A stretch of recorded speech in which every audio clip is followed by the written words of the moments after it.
Magandang araw sa inyo lahat. Ako si Ryan Carlo Castillo at ngayong araw na ito ay ibabahagi ko sa inyo ang mga rekomendasyon na sanggunian na nire-recommend ko sa inyo. Bago natin simulan ang ating talakayan, ang paksapan na napili ko ay ang pagsali ng transgender sa Miss Universe. So, balik na tayo sa ating talakayan.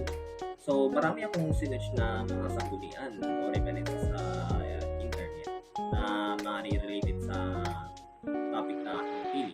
Pero ang most na sanggunian na nire-recommend ko sa inyo, mga skolaryong artikulo, ay ang tungkol sa suicidal na mga transgender sa UK. At ang title niya ay Suicide Risk in the UK Trans Population and the Role of the Gender Transition in Decreasing Suicidal Ideation and Suicidal Attempt nila Louis Bailey, Sonha Bay Alice, Jake Ellis pala, and Jim McNeil. So yung iskolaryong artikulong ito ay tungkol sa mga dumadaming kaso ng mga suicidal sa mga transgender sa UK dahil sa iba't ibang issue na kinakaharap ng mga ito.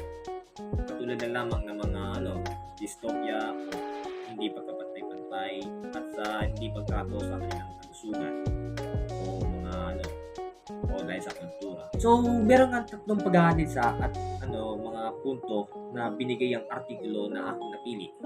Una nga dito ay ang dumaraming suicide ideation o tangkang pagpapakamatay dahil sa kalituhan sa kanilang kasarian at maling pagtrato sa kanilang nilipunan.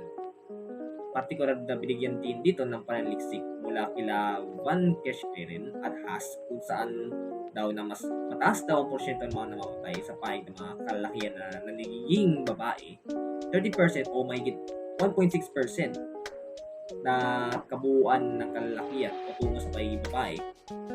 And sa kabuuan, 860 ng siyam na beses na mas mataas daw ito kumpara sa mga kabuuang populasyon.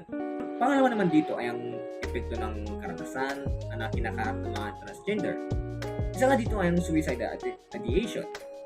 So ayon nga dito sa kila Grossman and D. Augeli na pinresent na ng mga author na kalahating samples nila ay tumutugma sa mga pagpapakamatay ng mga transgender.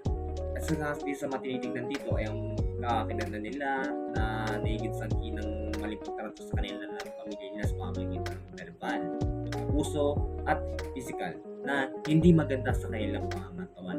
At pangatlo naman dito ay ang kanilang pinagdadaanan nila sa lipunan, yung mga kondisyon nila. So ayon nga sa artikulo, ang karamihan ng nagresulta ng suicide ideation ay dahil sa kanilang gender dystopia. Dito yung kalituhan nila sa kanilang kasarian. Yung nalilito sila, marami sa mga transgender natin ay nalilito pa rin sa kanilang kasarian dahil sa iba. So, kasi takot sa transition o pagbabago, pagkaantala sa paggamot sa pagbabago ng kanilang kasarian. Natatakot sila kapag napitigil yun. At yung yung social stigma o negatibong pananaw ng mga nakarami tungo sa naturang individual o grupo. So, halimbawa na pag pumunta ka sa isang komunidad ay na konserbatibo kasi ikaw transgender, natural ang isipin ng tao ay isang negatibo o toxic na pamamaraan dahil nga sa kultura nila.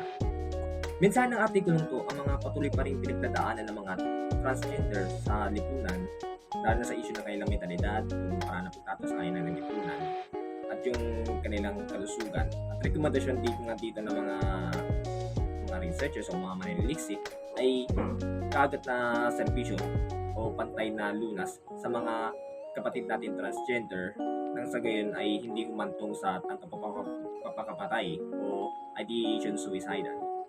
So bakit pa ang artikulo ito ang pinakamahalaga o ang recommendation ko na binigay sa inyo? So bilang kasing mananaliksik, lalo na sa mga may kinalaman sa mental health, LGBTQ, o transgender, ito ang pinamaganda na ibibigay ko sa inyo. Nang sa gayon ay mabigyan naman kahit paano ng kamalayan at solusyon o kasagutan sa problema ang inyong mga research. So, paano ba ito matatalakay ng maigi? Well, unang-una, basahin ito ng maigi. Nang sa gayon ay makuha nyo yung bawat detalye na nakapaloob sa papel. And pangalawa, ayaw ito gawin. Pero, Analisahin yun at suriin bawat mga detalye o mga paksa na nasinulat ng author dahil ito ang magbibigay sa inyo ng tamang pagkaintindi sa tunay na kahulugan ng papel.